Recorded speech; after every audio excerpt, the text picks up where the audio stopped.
नमस्कार आदाब दोस्तों। तो चलिए आज फिर हम आप लोगों के लिए लेकर आए हैं देश और दुनिया की तमाम ताजा बड़ी खबरें, ब्रेकिंग न्यूज हेडलाइंस, एक एक करके तमाम बड़ी खबर आपके सामने रखेंगे। सबसे पहले और बड़ी खबर में हम आपको बताएंगे दोस्तों 5 राज्यों में होने वाले विधानसभा चुनाव से पहले उत्तराखंड की 70 विधानसभा सीटों का एक ताजा ओपिनियन पोल सामने आया है दोस्तों। ओपिनियन पोल के आंकड़े चौंकाने वाले हैं, बीजेपी का सुपड़ा साफ हो रहा है। आगे हम आपको इस ओपिनियन पोल के आंकड़े बताएंगे। वहीं अगली बड़ी खबर में हम आपको बताएंगे दोस्तों उत्तर प्रदेश में होने वाले विधानसभा चुनाव से पहले अब वोटर लिस्ट को लेकर के चुनाव आयोग पर लगे गंभीर आरोप।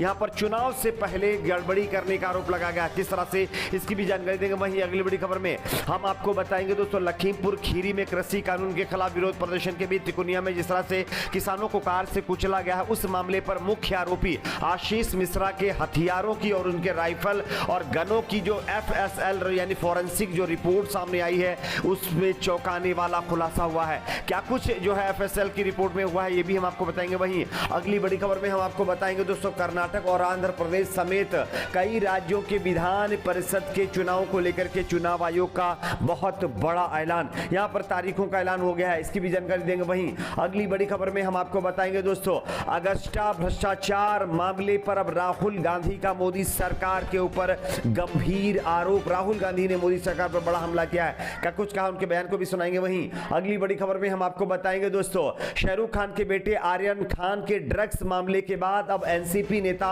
नवाब मलिक और महाराष्ट्र के पूर्व मुख्यमंत्री देवेंद्र फडणवीस एक दूसरे के आमने सामने आ गए हैं। दोनों के बीच भयंकर टकराव शुरू हो गया है, इसकी भी जानकारी देंगे। वहीं अगली बड़ी खबर में हम आपको बताएंगे दोस्तों बॉलीवुड एक्टर सुशांत सिंह राजपूत के सुसाइड मामले में एक बार फिर से एक नई मिस्ट्री सामने आई है। यहां पर एक अमेरिका के एजेंसी को इस मामले का रहस्य पता करने के लिए लगाया गया है, इसकी भी जानकारी देंगे। वहीं अगली बड़ी खबर में हम आपको बताएंगे दोस्तों उत्तर प्रदेश में होने वाले विधानसभा चुनाव को लेकर के मायावती की पार्टी BSP का बहुत बड़ा ऐलान, क्या है इस पर भी अपडेट देंगे। उससे पहले छोटी सी रिक्वेस्ट करेंगे दोस्तों इस वीडियो को ज्यादा से ज्यादा लाइक करिए, शेयर करिए, चैनल को सब्सक्राइब करके बेल आइकन को जरूर प्रेस कर लीजिए। बात करते हैं पहली और बड़ी खबर की। जैसा कि आप सभी जानते होंगे दोस्तों आने वाले कुछ ही महीनों के बाद 5 ऐसे राज्य हैं जहां पर विधानसभा के चुनाव होने हैं। इसमें बताया जा रहा है कि उत्तराखंड भी शामिल है, लेकिन उत्तराखंड की 70 विधानसभा सीटों का जनमत का एक ताजा ओपिनियन पोल सामने आया है दोस्तों। इस ओपिनियन पोल के जो आंकड़े हैं वो चौंकाने वाले हैं। बीजेपी का इस बार सुपड़ा साफ हो सकता है। पिछली बार बीजेपी ने 57 सीटें जीती थी, कांग्रेस ने 11 और अदर के खाते में 2 गई थी। लेकिन इस बार ये जो सर्वे बता रहा है उसके मुताबिक 2022 के विधानसभा चुनाव में बीजेपी को 21 से 25 सीटें ही मिल सकती हैं, जबकि कांग्रेस पार्टी की सरकार बन सकती है। कांग्रेस पार्टी को 40 से 45 और अदर के खाते में 2 से 4 और आम आदमी पार्टी को जो है 1 से 2 सीटें मिलने की संभावना है। तो सर्वे के मुताबिक यहां पर बीजेपी का सुपड़ा उत्तराखंड के विधानसभा चुनाव में साफ होता हुआ नजर आ रहा है और कांग्रेस पार्टी की सरकार बन रही है। बात करते हैं अगली बड़ी खबर की। अगली बड़ी खबर आ रही है दोस्तों उत्तर प्रदेश में विधानसभा चुनाव से पहले वोटर लिस्ट में गड़बड़ी करने का आरोप चुनाव आयोग के ऊपर अखिलेश यादव की पार्टी की तरफ से लगाया गया है।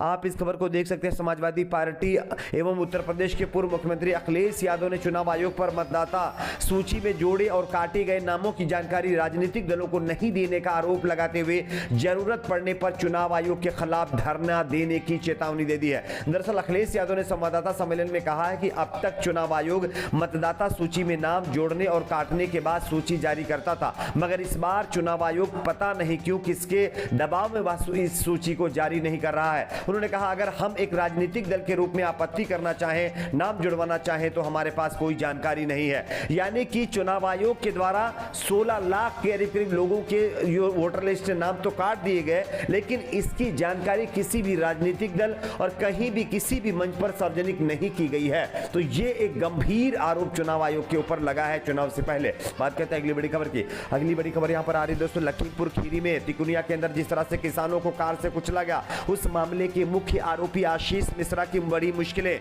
यहां पर FSL यानी फॉरेंसिक टीम की जो जांच से खुलासा हुआ है उस पर आशीष मिश्रा की राइफल और उससे हथियारों को लेकर के बहुत बड़ा जो है खुलासा हो गया है। आप इस खबर को देख सकते हैं। लखीमपुर हिंसा पर बड़ी खबर सामने आ रही है। सूत्रों से मिली जानकारी के मुताबिक लखीमपुर हिंसा पर FSL रिपोर्ट आ गई है। इस रिपोर्ट में खुलासा हुआ कि आशीष मिश्रा और अंकित दास की गन से फायरिंग की गई थी। जानकारी के मुताबिक बताया जा रहा है कि FSL रैप की रिपोर्ट में बताया गया कि हिंसा वाले दिन केंद्रीय गृह राज्य मंत्री अजय मिश्रा के बेटे आशीष मिश्रा की बंदूक से भी फायर किया गया था। इसके अलावा रिपोर्ट में आशीष मिश्रा के मित्र अंकित दास के भी असलहे से गोली चलने की पुष्टि भी हो गई है। तो ये एक बहुत बड़ा खुलासा दोस्तों हुआ है। बात करते हैं अगली बड़ी खबर की। अगली बड़ी खबर आ रही दोस्तों, कर्नाटक, आंध्र प्रदेश समेत कई राज्यों में होने वाले विधान परिषद के चुनाव को लेकर के चुनाव आयोग का बहुत बड़ा ऐलान। आप इस खबर को देख सकते हैं। चुनाव आयोग ने कर्नाटक, आंध्र प्रदेश की विधान परिषद की सीटों पर होने वाले द्विवार्षिक चुनाव की तारीखों का ऐलान कर दिया है। ये चुनाव इस वर्ष 10 दिसंबर को कराए जाएंगे। चुनाव आयोग द्वारा दी गई जानकारी के मुताबिक आंध्र प्रदेश विधान परिषद की 11 सीटों के लिए 8 स्थानीय प्राधिकरणों के निर्वाचन क्षेत्रों और कर्नाटक विधान परिषद की 25 सीटों के लिए 20 स्थानीय प्राधिकरण निर्वाचन क्षेत्रों के लिए द्विवार्षिक चुनाव 10 दिसंबर को कराए जाएंगे। जैसा कि आप सभी जानते होंगे, अभी कुछ दिन पहले ही 14 राज्यों की 29 विधानसभा सीटों के उपचुनाव भी हुए, लेकिन उसके बाद जो है कई राज्यों की 58 से ज्यादा विधान परिषद की सीटों के चुनाव के ऐलान हो चुके हैं। बात करते हैं अगली बड़ी खबर की। अगली बड़ी खबर आ रही है दोस्तों, अगस्टा हेलीकॉप्टर भ्रष्टाचार के मामले पर मोदी सरकार के ऊपर बरसे राहुल गांधी। आप इस खबर को देख सकते हैं दोस्तों। कांग्रेस ने अगस्टा वेस्टलैंड की स्वामित्व वाली कंपनी फिनमेकानिका से खरीद पर लगे प्रतिबंध हटाए जाने की खबरों को लेकर के सोमवार को सरकार पर निशाना साधा है राहुल गांधी ने। कांग्रेस ने सवाल किया है कि मोदी सरकार एवं फिनमेकानिका के बीच क्या गुप्त सौदा हुआ है। भारत सरकार ने 12 वीवीआईपी जो है हेलीकॉप्टरों की खरीद से जुड़े अनुबंध के कथित उल्लंघन और रिश्वत के आरोपों के चलते फिनमेकानिका की ब्रिटिश इकाई जो है अगस्टा वेस्टलैंड के साथ अनुबंध खत्म कर दिया था। भाजपा ने उस समय कांग्रेस पर निशाना साधते हुए सवाल किया था कि क्या उसके नेताओं को 450 करोड़ रुपए की रिश्वत मिली थी। लेकिन अब जो प्रतिबंध कांग्रेस पार्टी के राज में अगस्टा जो है वेस्टलैंड कंपनी के ऊपर लगा हुआ था, अब मोदी जी ने उसको खत्म कर दिया है। तो कहीं ना कहीं 450 करोड़ रुपए के घोटाले का आरोप जिस कंपनी के ऊपर लगा है, उस कंपनी पर से मोदी सरकार ने भ्रष्टाचार यानी चार के मामले पर क्लीन चिट क्यों दी, इसको लेकर के राहुल गांधी ने मोदी सरकार के ऊपर हमला बोला है। बात करते हैं अगली बड़ी खबर की। अगली बड़ी खबर आ रही दोस्तों, अब महाराष्ट्र के अंदर देवेंद्र फडणवीस और नवाब मलिक के बीच लगातार टकराव बढ़ता जा रहा है। अभी तक आर्यन खान के केस में नवाब मलिक जो है समीर वानखेड़े से लेकर के तमाम बीजेपी नेताओं की